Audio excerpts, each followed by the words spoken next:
Okay, let's kick off and welcome to another episode of our weekly Wednesday webinar. Today we are jumping back into cloud security. I'll jump into introductions very shortly, but this is a joint webinar between ourselves and our partners, Orca Security, who are here to help us answer some of the questions that we're going to pose. This is part two of our cloud security series. I was joined just by Ahmed last time, and it was clear from what we talked through last time that cloud is something that needs to be demystified somewhat, and innovative solutions are really required here. We touched upon some of those last time, but now we're going to go deeper, and better yet, we're going to get hands-on. Particularly in terms of a demo. So we'll see these solutions and the answers to these problems in action. We'll center around key cloud security use cases, but these all relate to real-life customer case studies that Orca have helped to deliver. So I'll just get on to our introductions. There's obviously no introduction for myself, as I think I'm here most weeks. But I will introduce Ahmed Abrahal, who joins us from the integrity side. Ahmed is one of our technical product managers, specialized in cloud, network, and data security. He brings sort of 13 years of professional experience in IT and cybersecurity, over a multitude of roles as both a network security trainer, engineer, architect, consultant, and beyond. Mainly focusing on areas such as CNAPP, SASE, and zero trust architecture. So overall. And then from Orca, we're joined by Philippe Rondel or Philippe Rondel, should I say? Philippe is an expert in cloud security at Orca Security and has more than 25 years experience in cybersecurity. He spent 22 years of that with Checkpoint Software Technologies as a pre-sales manager and security architect, helping his customers secure various aspects of their information security systems, including network data, cloud, IoT, endpoints, and mobiles. So a broad level of experience there from both of our panelists. So welcome to this session. So let's just jump on to our agenda, what we're covering today. So it says introduction there, and you might have thought I've done the introduction, but there's more to come from me. Fortunately or unfortunately, you can decide afterwards. But then we are going to get into the meat of it, and I'm going to hand over to Philippe to get into our case studies. So case study one being around compliance in the cloud. Number two being how we decrease our attack surface. And the last one there about threat detection, and importantly in multi-cloud environments. Obviously, we'll walk through how Integrity 360 can help, and then we'll wrap up with takeaways. But then we can get into the Q&A. So please use the Q&A function available to ask questions throughout, and we'll deal with those at the end. And also, as we've done in many of our webinars, we'll be conducting polls as we go. So please take part in the polls, and we'll reveal those insights that we can gain and garner from those polls during the QA at the very end. So to kick things off, let's start talking about CNAPP, because that's what we're talking about here. So yet another cybersecurity acronym. This is a Gartner term, so another Gartner acronym. And really, it's all around consolidation and convergence. And that's actually something that we see across the security industry or industry and the vendor space and technology space, as we see that converging and consolidation of tools and technologies into single solutions, addressing a whole myriad of challenges. As cloud security developed, tools were needed to address specific challenges. In many cases with their own acronym, so we've got definitely a little bit of alphabet soup going on. But addressing use cases on their own, but each on their own needed to cover a particular use case, but also each needing to be managed on their own, disparate from other technologies often, and operating in silos. So CNAPP was born to be the one acronym to rule them all, push the security industry to step up, pursue cloud security in a consolidated and efficient way, but also unifying the approach to protect cloud infrastructure, and applications. And that's from exposures and threats all the way from development through to runtime. It obviously covers some key cloud cybersecurity use cases, such as multi-cloud compliance, cloud risk and discovery, cloud threat detection, secure cloud native apps across the SDLC, cloud workload protection, and effective collaboration between DevOps, security, and other teams. Today, we're focused on the top three that we're going to walk through. But just before I hand over to Philippe for him to do the deep dive on those and the technical view on those, I'm going to introduce poll question number one.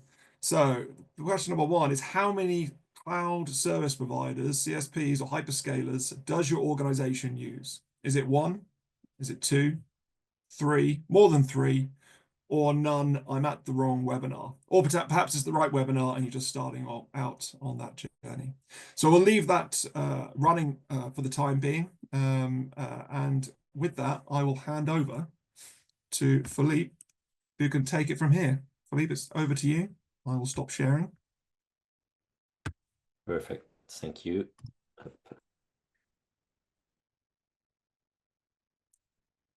We'll probably wait just a little bit for the people to provide the ability to answer questions, and we can see that it's quite distributed. We will see that.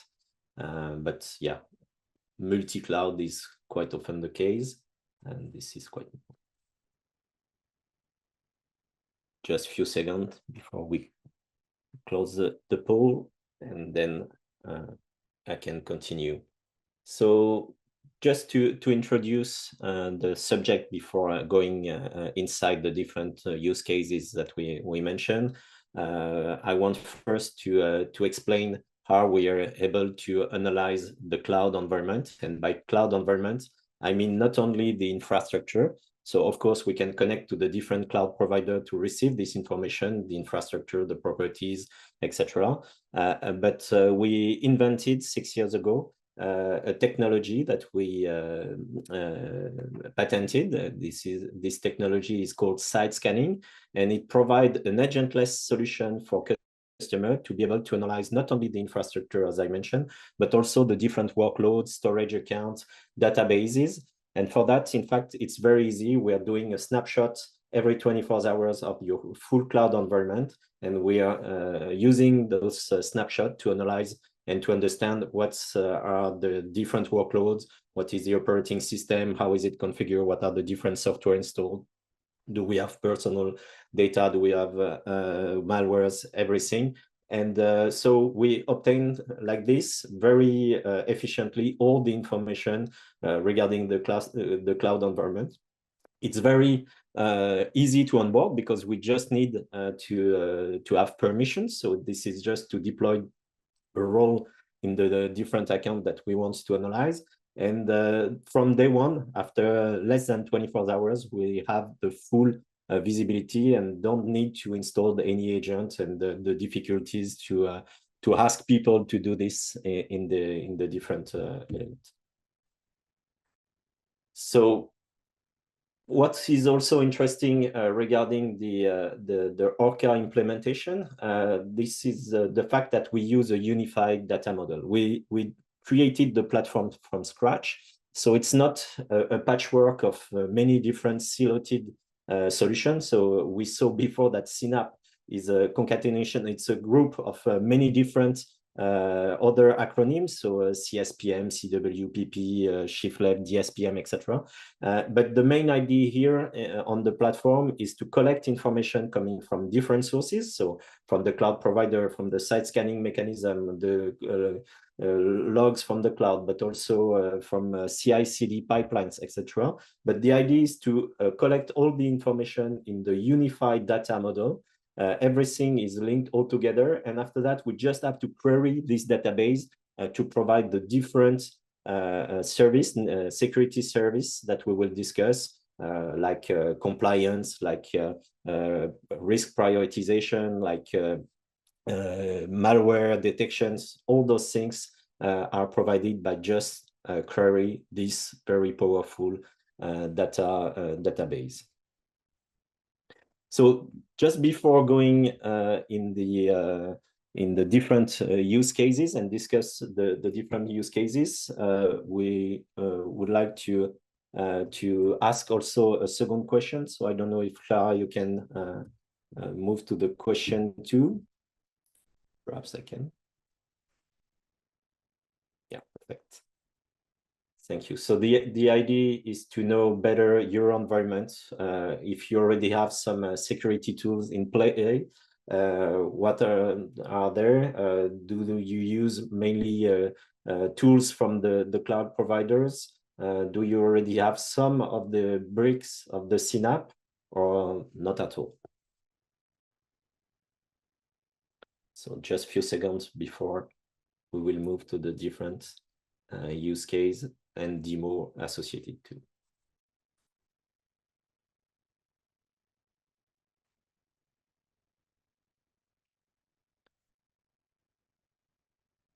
Those few seconds to let people have the ability to answer. So it seems that, yeah, most of you are using the tools provided by the cloud providers. Of course, this is quite interesting because this is in the UI, but this is also partial. Most of the time, this is different kind of solution in different environment, and this is also very difficult to manage the multi-cloud environment, and this will be, of course, one of the subject of today. So thank you. So I think we will move to the first use case. So the first use case is about compliance and the ability to analyze your cloud environment and check the compliance to many different regulations, standards, or simple benchmarks. And of course, to go on the direction. Sometimes it's by regulation you need to comply with. Sometimes it's just because this is an objective of the company to be compliant with such standard or benchmark. But at the end, of course, the idea is to have a good practice, a very good day-to-day practice, and to validate it, to control this element. So how can we do that in our platform? This is very simple. We can see in that platform, we have a compliance view here. You can select many different frameworks that you want to monitor and to comply with. So it could be, I don't know, the CIS for the different cloud provider, but it could be also more regulations like PCI DSS, GDPR, or benchmark like or certification like ISO 27001. You can see that we can monitor different release. And we have immediately the compliance score. You can see that, for example, for that kind of compliance, it's very intensive. It's 3,200 different validation that we're doing fully automatically in the platform. We can open this report and see the different sections, subsection, and we will go to some example here. For example, on the subsection secure authentication, you can see the different validation that passed. So it means that we don't have any asset non-compliance, and also the one that failed. For example, this one, we are validating that app services, so serverless service, use authentication, and we can see that in our environment, we have 6 app service that don't comply with this mechanism. And you can always open the details to know what is the issue. So you will have an explanation of this detection. You can see which asset is concerned here, and have more details, and especially also more explanation how to remediate this problem. So it could be to do this in CLI. So here it's about Azure environment, and with the different authentication mechanism, or how to do this in the console, so manually in the console, how to remediate this specific issue. So we have the complete view on the report. Of course, you can very easily export the report and schedule it.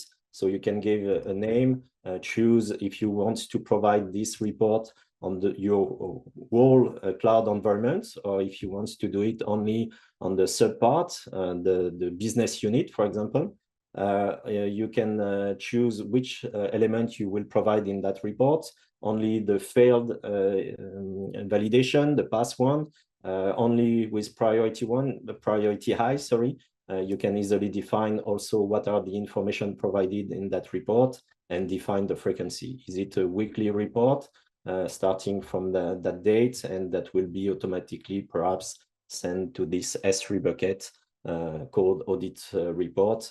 The communication will be secured. You can manage also the permission on the S3 bucket. So it's a good and secure way to provide sensitive information like compliance report like this.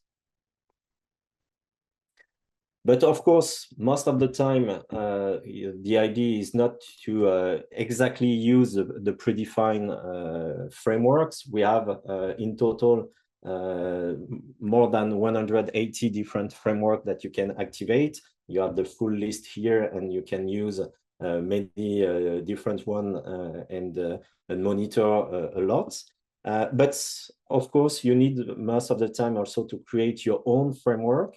So it could be your very own security policy, or it could be just a small variation of a predefined framework. So this is very easy to do.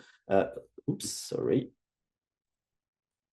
We'll just wait to load the different predefined reports. So for example, if you want just to modify the ISO 27001, you can open the different section. You can say, I want only focus on organization control and technological control, and I will select only those sections. And now I have my new report here that I can easily modify. I can say that this validation from my point of view should be at high priority. I don't know. Perhaps I don't want this validation and I can just delete it.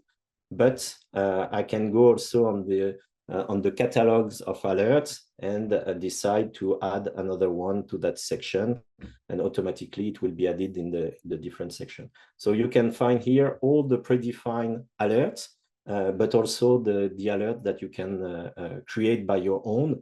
And I will show you very quickly how is it simple to create your own custom alerts, and then to integrate this custom alert, custom validation in the framework.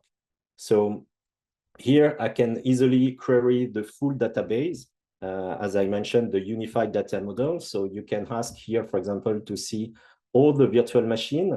And I can see the full list of virtual machine, but I want to add more criteria. So I will look at the different application installed on the virtual machine.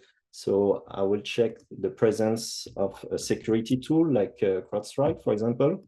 But here I prefer to check if CrowdStrike is not installed. This is normally a requirement to have a CrowdStrike installed on my virtual machine. So I would like to see all the virtual machines that are not compliant with my requirements. And because I want to see it on the very specific environment and the very risky one, I want to check also the exposure. And I want to see all the virtual machines publicly exposed to internet that don't have the security tool needed. And here I can obtain the list, I can work on it, of course. But as I mentioned, I prefer to have a detection, a validation that I can receive alert, but I can use also in compliance framework. So I will create one based on that specific query. I will call it PM expose without CrowdStrike. This is a name. I need to provide description. I will provide also the category. So this is here clearly a workload misconfiguration. And I will provide a base score. We will see that a little bit later. But that's it. I've created very simply a specific validation. I will receive an alert each time it will happen. And I will also incorporate it in my framework. to check the different validation specific to my environment, specific to my policy. So just, sorry, moving to the to explain also some real use case. I will talk about one of our customer. This customer provide a SaaS service, and this is a learning platform, and they already had some compliance audits in the past. They need to comply with SOC 2 and ISO 27001. It was requested by their main customers, and they knew also that if they want to have more customers, they need to provide trust, and those certifications are really needed. But the first certification was so painful that they look at a solution to have a better hygiene, but also to be more prepared for the second audit. And they work on the months before the audit, first to decrease the non-compliance assets, of course, to be more prepared, but also to have a report to provide to the auditor when he will join, to have all the proof of the situation and all the different elements, and to provide also the same report, but 6 months before, to show the difference to the auditor, the work they did, and also to prove that they are in control and they have a better knowledge of what they still need to do, because of course 100% compliance doesn't exist. But what is very important for the auditor is to understand if you are in control, if you know exactly what you still need to do, and if you're going in the right direction. And clearly, our tool here helped this customer, and it said that the second audit was far easier than the first one. So now I will move to the second use case. Oops. So the idea is to decrease clearly the attack surface. And for that, of course, we will use all the misconfiguration we already identified and that are used in the compliance feature. But we will add also some other capabilities and some other detection, like software vulnerabilities, for example, because software vulnerabilities is not part of the compliance, but this is one of the risks that you need to identify, not the only one. And what is very important on top of the compliance mechanism is to prioritize the different alerts, because we will see many different alerts, few tens of thousands of alerts. And clearly the idea is to be able to identify the more riskier one. And to prioritize those alerts is very important. And we can do that based on the context, and with all the knowledge of the cloud environment, we can provide this. And we will see also in the demo that we can go further and not only focus on the pinpoint risk, but to try to combine all the different risks to see if a hacker could finally reach very sensitive assets in your cloud environment. So clearly now we will move to the alert page. So as I said before, in this page here, we will see all the alert that we identified in the multi-cloud environment. My environment here has GCP, Azure, AWS, Ali Cloud, Oracle, etc. environment, multiple environments. We have in total more than 62,000 alerts. But what is very important, you have very few at critical and high level, and this is the one that you need to address. You need to have this top-down approach and to work on the most critical one. And of course, this is your clear priority. So here we can see many different kind of different alerts. So of course, malware, if you already have a malware inside your environment, this is a critical alert. But it could be also issue about authentication, and we will see an example here about a software vulnerability. and quite important one because it allows to do remote code execution. So this is, of course, a critical alert. So if you open this alert, first you have a very dynamic and simple summary that will explain this specific issue, provide information like the CVE, the CVSS score, but mention also the asset concern. This is a virtual machine called Ubuntu server, which is running, is also publicly accessible. We know that this vulnerability has been discovered 2 years ago, etc. We have all the information. But quite the most important is the fact that we identified this alert on this specific asset with a score, a risk score of 9.6. And this is the actual score, because tomorrow perhaps the score will be different because we use dynamic information. In fact, for that specific type of alert on that specific type of asset, we used 40 different risk factors.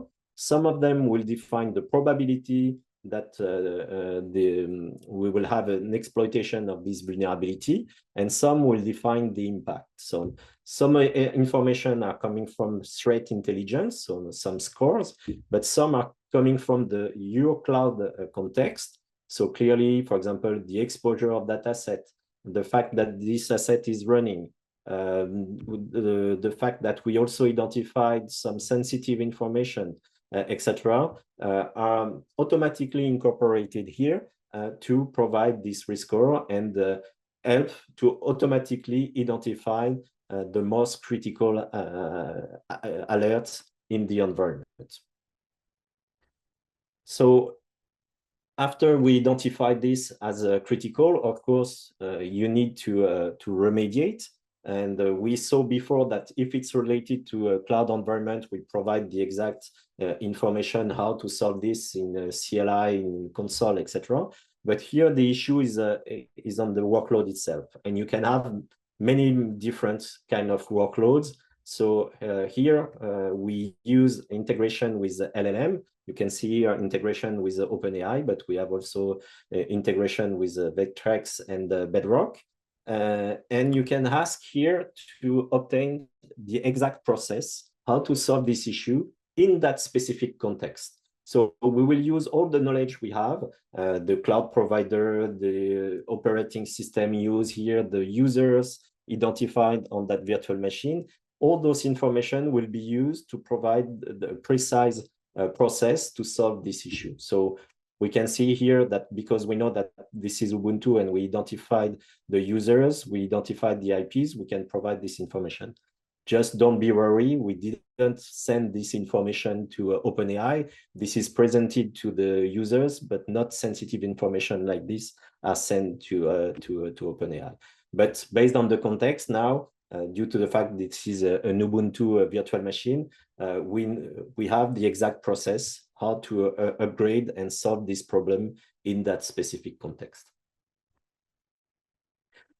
So the next step is about, we mentioned before, the ability to combine all the different elements and the different risks to identify if it could allow a hacker to access sensitive assets, sensitive information in your cloud environment. And this is a good example.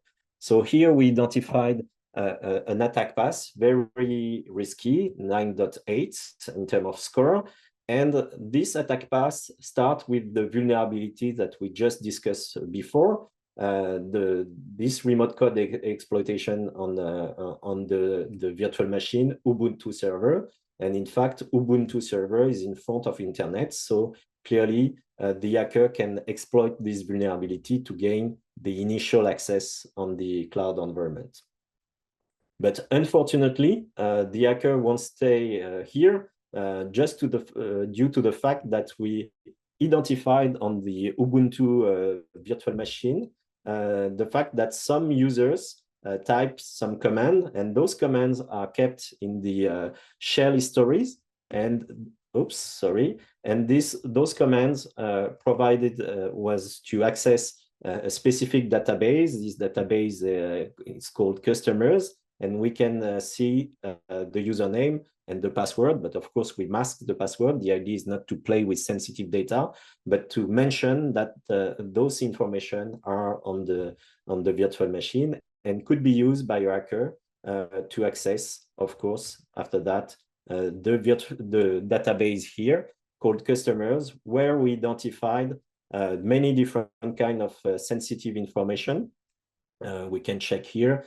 So on that virtual machine, on that database, sorry, RDS database, which is a Postgres engine, on the table public HR info main, we identified the column credit card numbers with more than hundreds different credit card numbers inside this database. So others information like a list of emails, social security numbers has been identified on the database, and all of them could be, of course, collected by the hacker if he is able to follow this path to reach it. So clearly, this vulnerability that has been rated 9.6 need to be patched to avoid some data theft here.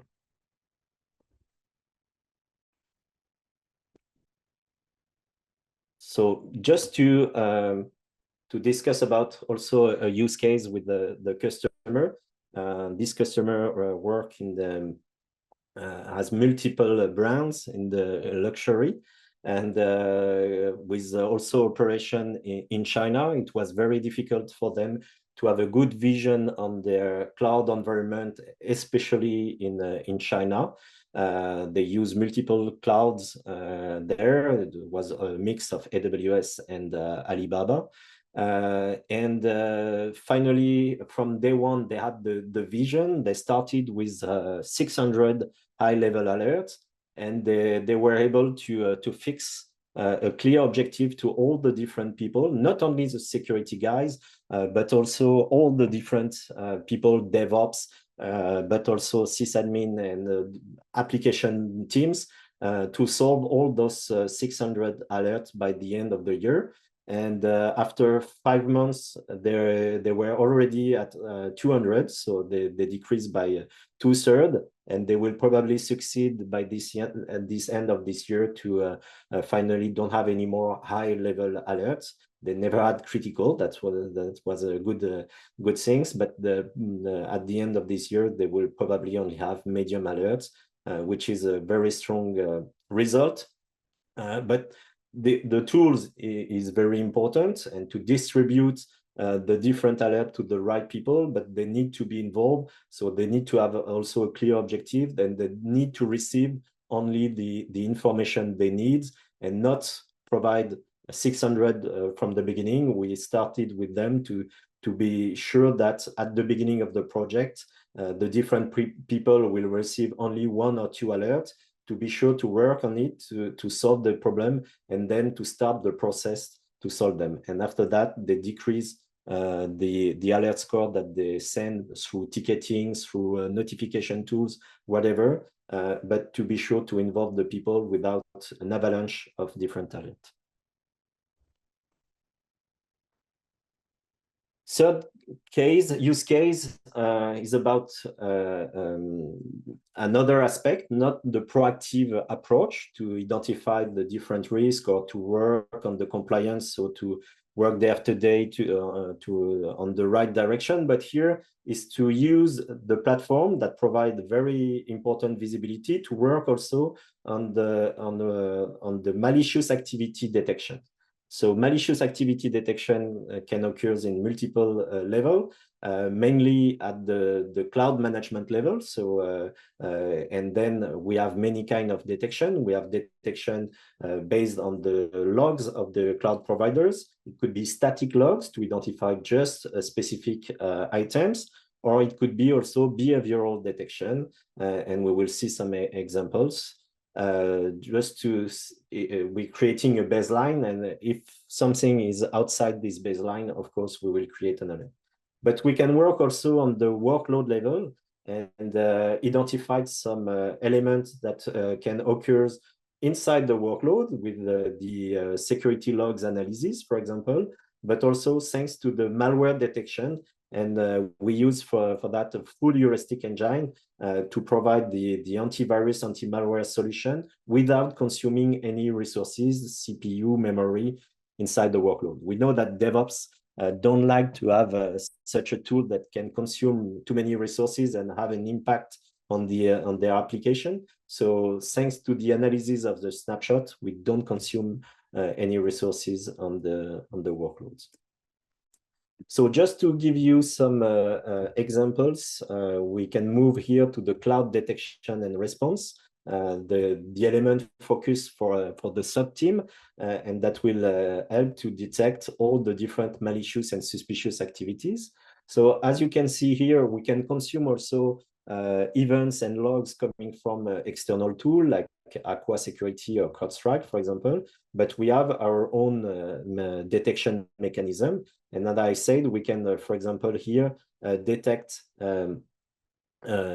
so some I will try to see this one, some malicious files. So here you have all the information. So here it's an example, but it's an ECARCOM, but it works also for many others. You can see all the information regarding that file. You have all the hashes. You have the exact type. You can download the file for another review, manual review, to send this file to a sandbox, for example. You can have also the vision from VirusTotal to know if this file is well known by other vendors on the market. So of course, because it's ECAR test file, most of the vendor recognize this file as malicious. It doesn't mean that if it was 0 here, it's not a malicious file. This is the advantage to use a real heuristic engine, but it can provide more other information to know what are the different elements that we identified as malicious by the other what are the other detection we can have? So I will go to the eye. So here it could be, for example, a detection made by analyzing the logs of the CloudTrail logs from AWS. And here it's a detection of activities from an access key that has been identified as exposed at the moment to internet. And if someone is trying to use it, of course, this is the hacker that grab these AWS keys, then to try to obtain some elements. So it will help you, of course, to identify some malicious IP sources, because you know that as this access key has been burned, I would say this is this coming from a malicious actor here. But we can work on other level. As I mentioned, it could be at the workload level. And for example, here we have a detection of a brute force login attempt. And this is by analyzing the operating system that we're able to list all the brute force attempts. So you can identify the malicious IP address. You can see how many login attempts they made. You can check also the different username they tried. So if you use one of them, probably you need to modify it, or especially if you use a username and password, which is, of course, one of the detection we made. This is a good time to change it and only authorize keys to authenticate to your virtual machine, for example. And finally, I will move to the medium detection and show you an example of an anomaly. So as I mentioned, we can also analyze the logs not a static detection, but to mention if something is going outside the baseline. And we can see here that a permissive role, so it means that a role that has a lot of different permission has an increase in terms of activity. So perhaps this is quite normal if you know the context, etc. But probably you need to investigate because this is something that go outside the baseline. Another good example, if a role never created virtual machines and then start to create 20 different virtual machines in a new region, this is a double anomaly. And of course, this is very critical because probably your account has been hijacked and this account used the role to create resources that will be used to mine some bitcoins or any other coin mine, other monies, and of course this can create very, very important additional cost in your cloud environment. So it needs to be detected as soon as possible.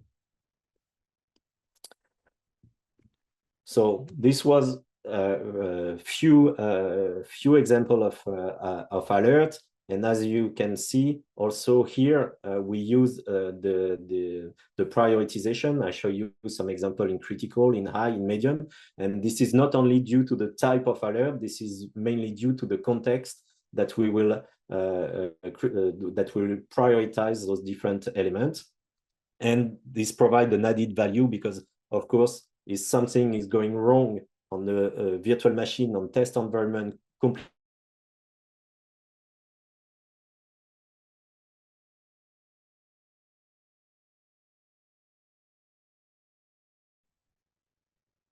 I think we may have lost Philippe there.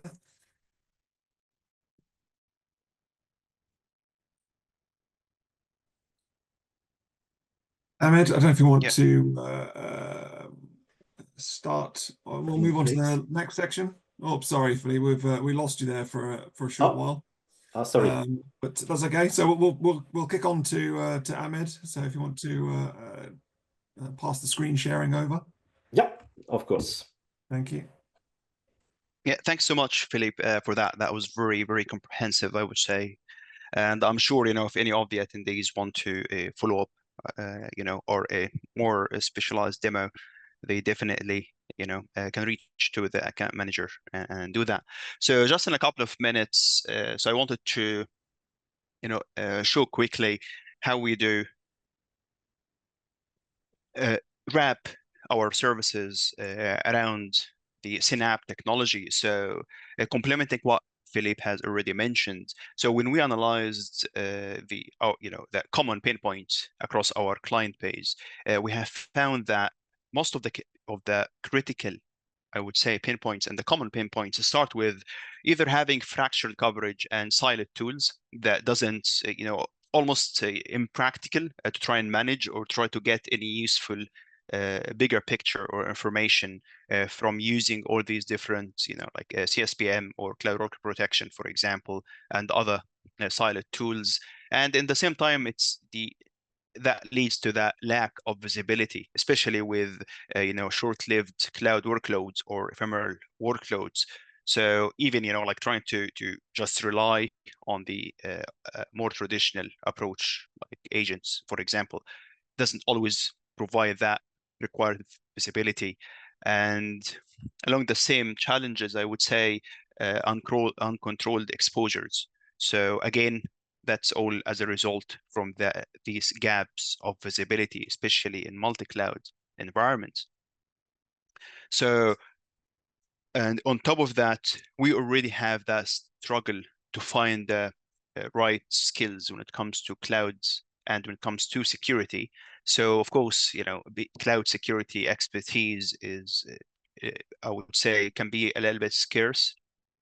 So the way we try approach all these pain points is by providing this proactive, I would say, consultancy, and by providing the periodic, usually fortnightly workshops to ensure that we work with our customers and we ensure that our customers has, that value realization of whatever the investment they have made into their cloud security tools, but also in the same time to keep, for example, back to the Philip use case when you were saying that they start with looking at the critical findings first, and then the high level, and then the medium, etc. So during this process, there are new critical and new high severity findings that were always recognized.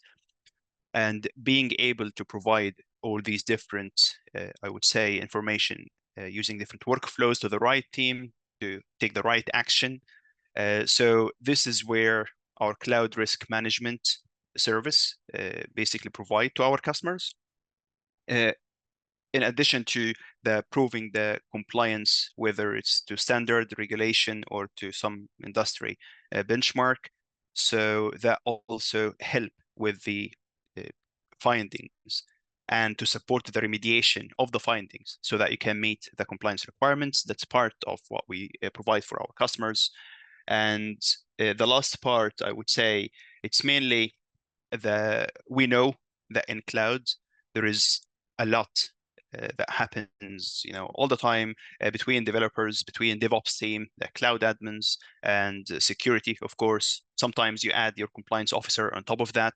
So the ability to have the centralized solution, but not just that, but a centralized, I would say, team that can facilitate the collaboration between all these different stakeholders, providing them exactly what they need to know, whether it's a report, remediation steps, or even a high alert, for example, that needs more urgent response action or remediation.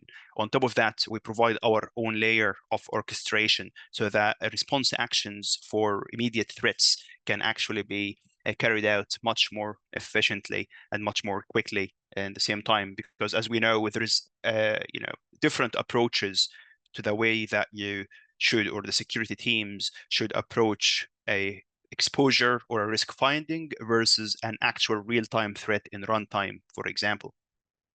So just in summary, whether whatever the cloud provider you're using, like the main ones, mainly Azure, AWS, and Google Cloud, for example, we can provide advisory, consultancy, and technology selection, making sure that the tools you use in place are the ones, making sure that you realize that value of, again, your investment.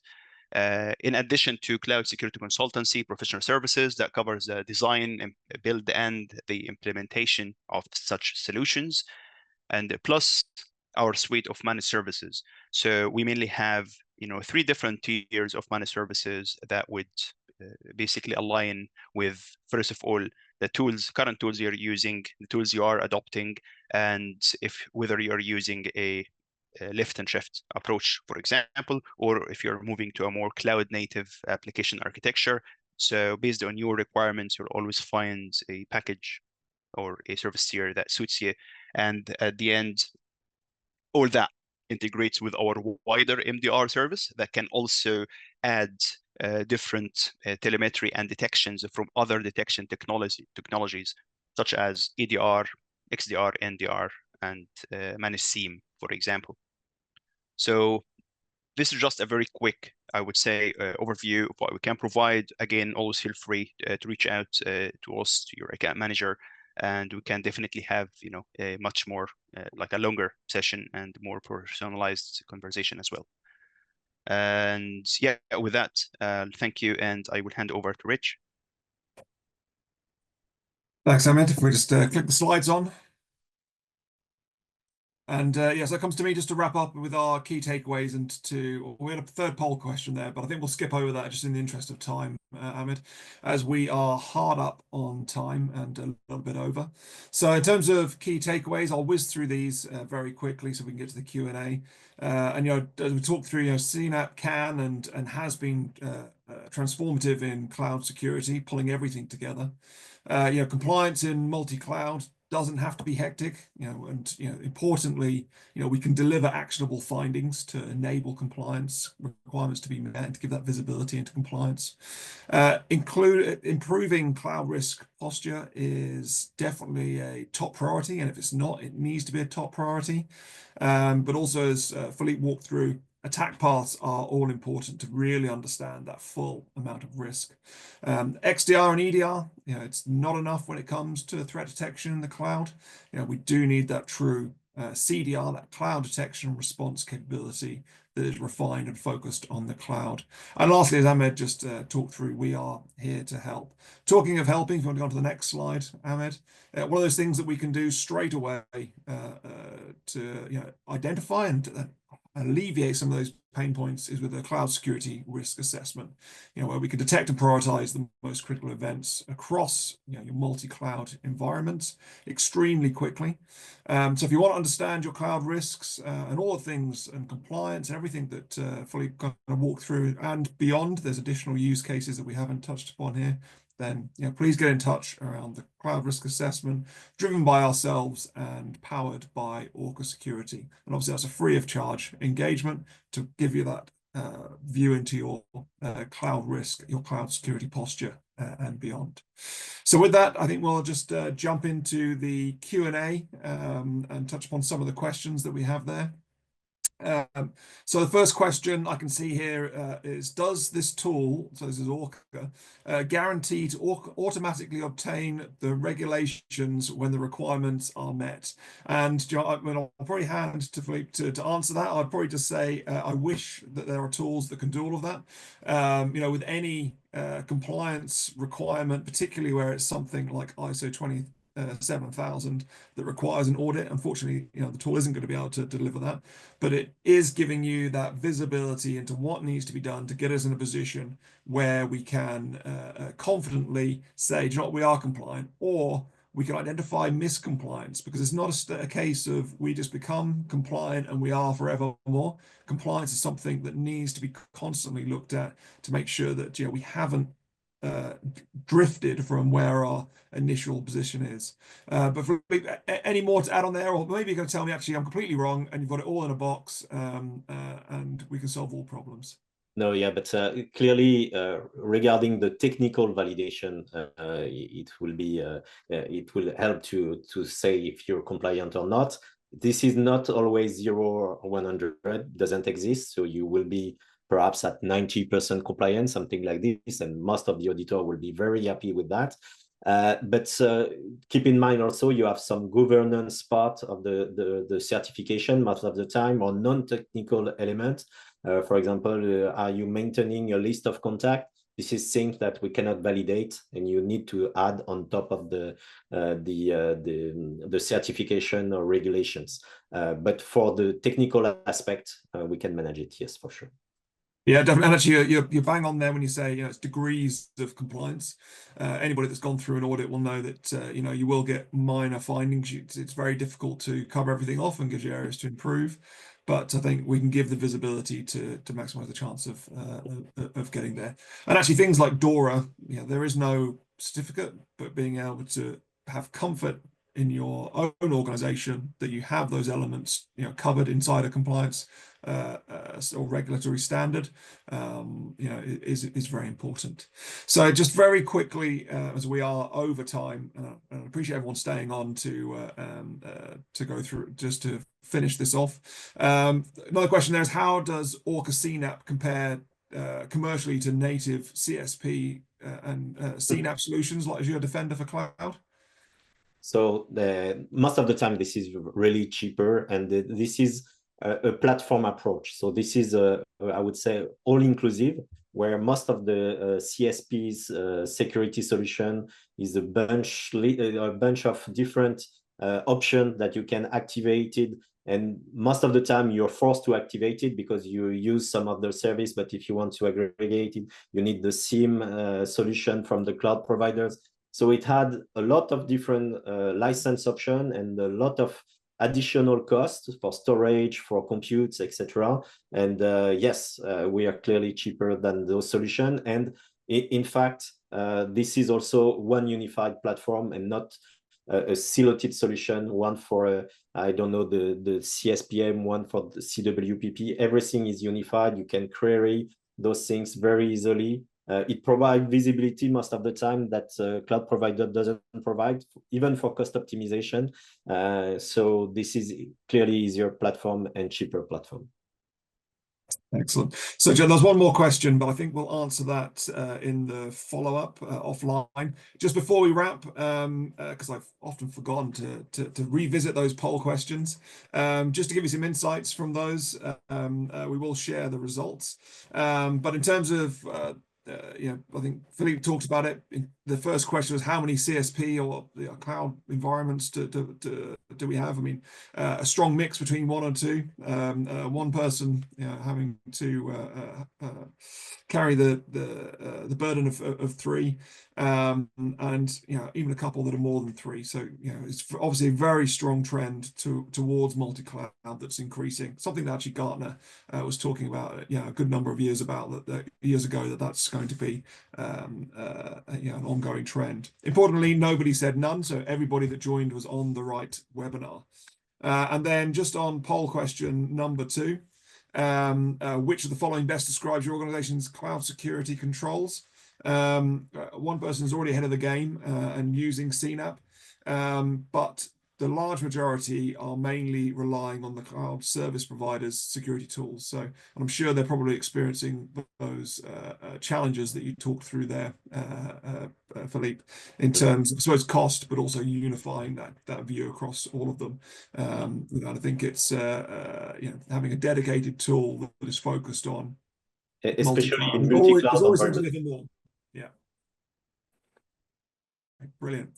Well, John, we are, as I say, well over time, but thank you very much for everybody attending. Thank you very much to my co-hosts today, Philippe and Ahmed.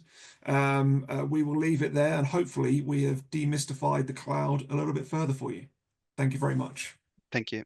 Thank you.